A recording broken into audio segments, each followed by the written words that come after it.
Ukraine की राजधानी Kyiv में इस वक्त ज़ेलेंस्की बैठक कर रहे हैं और इस बैठक में उनके नए रक्षा मंत्री रुस्तम के साथ साथ सेना के कई टॉप कमांडर्स भी हिस्सा ले रहे हैं। काउंटर अटैक के लगातार फेल होने और रूस के ताजा हमलों के बाद ज़ेलेंस्की बहुत ज्यादा तनाव में है। अब पुतिन ने ऐसा हमला किया है जिसके बारे में कहा दरअसल जा रहा है कि रूस ने यूक्रेन को भूखा मारने का अब कठोर फैसला यहां कर ही लिया है।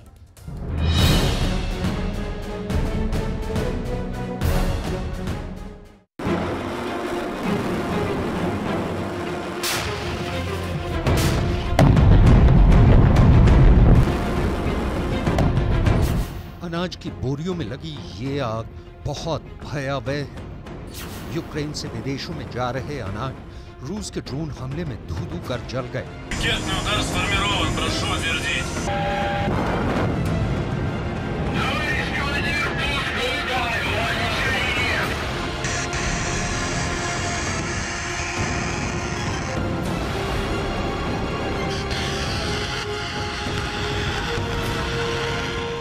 जबरदस्त अटैक हुआ है रूस की ओर से। ज़ेलेंस्की के लिए पुतिन का मैसेज बिल्कुल डायरेक्ट है। यूक्रेन से अनाज बाहर नहीं जाने देंगे, जहां जहां जाओगे वहां वहां मारेंगे। जिस पोर्ट पर रूस ने हमला कर भारी मात्रा में अनाजों में आग लगा दी है वो रिवर पोर्ट है। यूक्रेन ऐसा देश है जहां नदी पर कई पोर्ट्स हैं। डेन्यूब रिवर का इजमेल पोर्ट ओडेसा के बिल्कुल दक्षिणी हिस्से में है। डेन्यूब नदी इस वक्त यूक्रेन से अनाज सप्लाई का मुख्य रूट बन गई है। जुलाई में रूस ने अनाज की डील तोड़ दी। उसके बाद रूस ने यूक्रेन के सारे बंदरगाहों को या तो निशाना बनाया है या निशाना बनाने की तैयारी में है। रूस यूक्रेन को आर्थिक रूप से पंगु कर देना चाहता है। यूक्रेन के अनाज खाने वाले अफ्रीकी देश के नेता आपको याद हो तो रूस भी गए थे और यूक्रेन भी गए थे, लेकिन कुछ नहीं हुआ।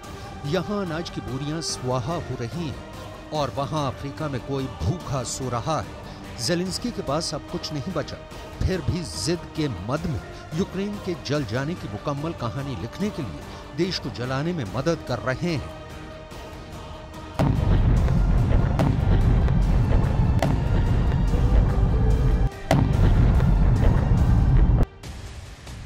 यूक्रेन की वायुसेना ने टेलीग्राम पोस्ट में कहा कि रूस के बलों ने रविवार भोर में डेन्यूब नदी क्षेत्र में जोरदार हमले किए। रूस ने हमले में ईरान निर्मित 25 शाहिद ड्रोनों का इस्तेमाल किया। इनमें 22 को वायु रक्षा प्रणाली ने मार गिराया। यूक्रेन के राष्ट्रपति व्लादिमीर ज़ेलेंस्की के चीफ ऑफ स्टाफ एंड्रियो यर्माक ने इसे दुनिया में भूख और अनाज संकट पैदा करने वाला कदम करार दिया है। जिस काउंटर अटैक यानी ज़ेलेंस्की की जवाबी कार्रवाई की करतल ध्वनि से नेटो ने गुणगान किया वो औंधे मुंह गिरा हुआ है।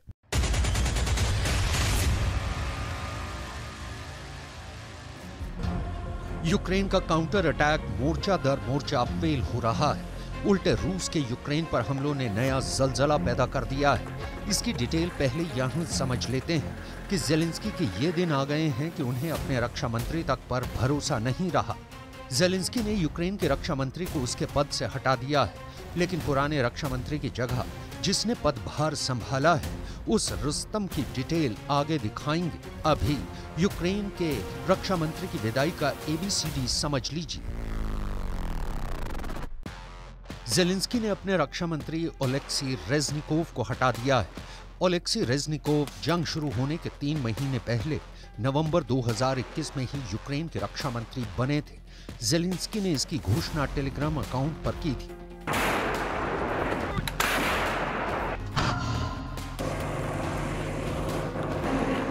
युद्ध के हर बीतते दिन के साथ ज़ेलेंस्की की सत्ता सिकुड़ती जा रही है। नेटो के तमाम हथियार समर्थन के बावजूद जंग में यूक्रेन की हालत पतली दिख रही है। एक नहीं, इसके कई उदाहरण सामने आ रहे हैं। इजमेल पोर्ट पर ब्लास्ट की तस्वीरें भी आपने देखी।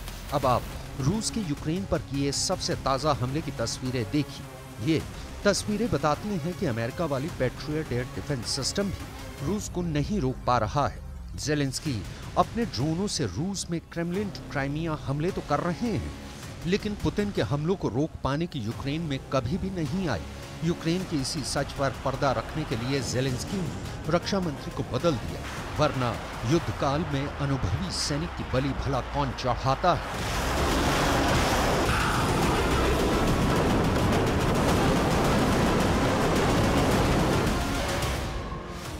ओलेक्सी रेज़निकोव यूक्रेन के डिप्टी प्राइम मिनिस्टर रह चुके हैं और सोवियत यूनियन के दौरान 1984 से 1986 तक सार्जेंट के पद पर सेना में सेवा दे चुके हैं। रेज़निकोव 2014 से राजनीति में हैं और उन्होंने कीव के डिप्टी मेयर के तौर पर अपना राजनीतिक करियर शुरू किया था। कभी ज़ेलेंस्की के करीबी माने जाने वाले रेज़निकोव को 2019 के बाद से ही लगातार तरक्की कर रहे थे, लेकिन सेना में फैले भ्रष्टाचार की आग ने रेज़निकोव के दामन पर भी दाग लगा दिए। यूक्रेन के राष्ट्रपति ज़ेलेंस्की ने पुराने रक्षा मंत्री की बर्खास्तगी और नए नियुक्त रक्षा मंत्री को लेकर क्या कहा, सुनिए। रेज़निकोव ने जंग के 550 दिनों तक मंत्रालय को संभाला है। अब मिनिस्ट्री को नई अप्रोच की जरूरत है। रेज़निकोव के नेतृत्व में यूक्रेन को रूस का सामना करने के लिए पश्चिमी देशों से खूब मदद मिली। उनकी जगह अब तातार मूल के पूर्व सांसद रुस्तम उमेरोव लेंगे। यूक्रेन में रक्षा मंत्री बदले जाने का ज़ेलेंस्की का फैसला एक दिन में किया गया फैसला नहीं है। ज़ेलेंस्की ने इसकी तैयारी बहुत पहले से कर रखी थी। कहा जा रहा है कि डिप्टी डिफेंस मिनिस्टर हन्ना मलियार के बयानों को तरजीह देकर ज़ेलेंस्की ने संकेत दे दिया है कि यूक्रेन के रक्षा मंत्री की जिम्मेदारी संभालने की असली हकदार उनकी नजर में कौन है। हन्ना मलियार का सबसे ताजा बयान सुनिए। Минулого тижня Збройні сили України знищили більше 3 тисяч, майже 4 тисячі ворожих бійців. Це і вбиті, і поранені, і взяті в полон. Також знищено майже 500 одиниць озброєння та військової техніки росіян, і серед них це і танки. हन्ना मलियार यूक्रेन की सियासत की उभरती सितारा है। हन्ना की आवाज और उनके तेवर को पूरे यूक्रेन में पसंद किया जाता है। हन्ना ने जब से यूक्रेन के उप रक्षा मंत्री का पद संभाला है, चर्चा में रही है, लेकिन ज़ेलेंस्की के दरबार में हन्ना को अभी भी कई चुनौतियों से गुजरना पड़ेगा। अभी तो रेज़निकोव को रक्षा मंत्री पद से हटाकर ज़ेलेंस्की ने रुस्तम उमेरोव को नया रक्षा मंत्री नियुक्त किया है। 41 साल के उमेरोव यूक्रेन में विपक्षी पार्टी होलोस के नेता हैं।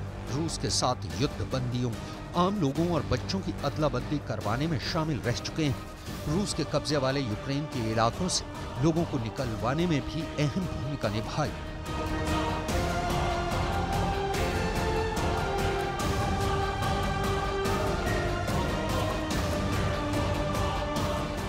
रुस्तम उमेरोव को नया रक्षा मंत्री बनाने के पीछे असली मकसद ज़ेलेंस्की की चाहत, रुस्तम भी हो सकते हैं, और नेटो की चाहत भी कि पुराने रक्षा मंत्री को पद से हटाया जाए।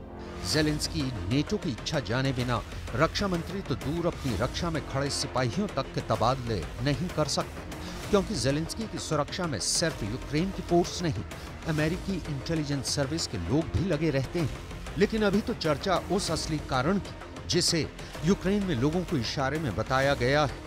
ये मामला यूक्रेन में रक्षा मंत्रालय के भ्रष्टाचार का है। डिटेल समझिए ज़ेलेंस्की की आर्मी में भ्रष्टाचार।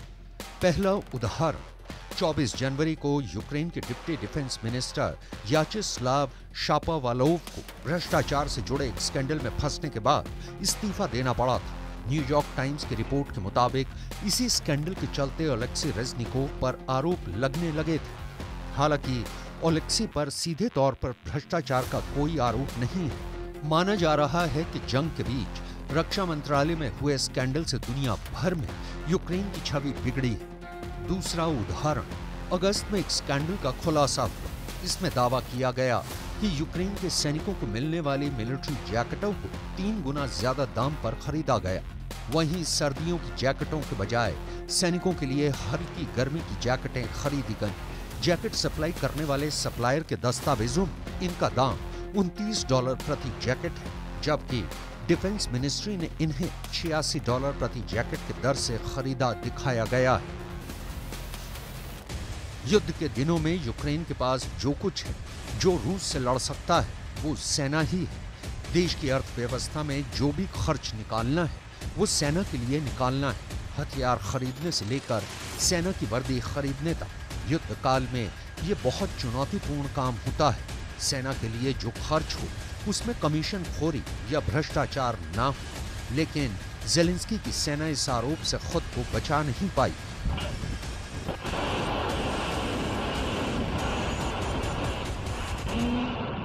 तीसरा उदाहरण, यूक्रेन के एक अखबार में 21 जनवरी को छपी रिपोर्ट में बताया गया था कि डिप्टी डिफेंस मिनिस्टर के निर्देश पर मंत्रालय ने खाने के सामान का कॉन्ट्रैक्ट 3 गुना ज्यादा महंगे दाम पर साइन किया था। द कीव इंडिपेंडेंट के मुताबिक एक अंडा जो कीव की दुकानों में 15 रुपए में मिलता है, उसे 37 रुपए के भाव से खरीदा गया था।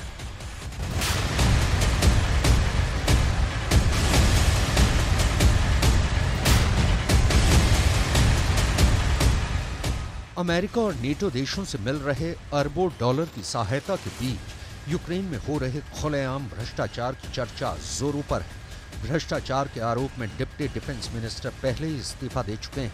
ज़ेलेंस्की ने रक्षा सामानों की खरीद के मामले में हेराफेरी को लेकर रक्षा मंत्रालय के कई सीनियर लेवल के अधिकारियों को बर्खास्त भी किया है।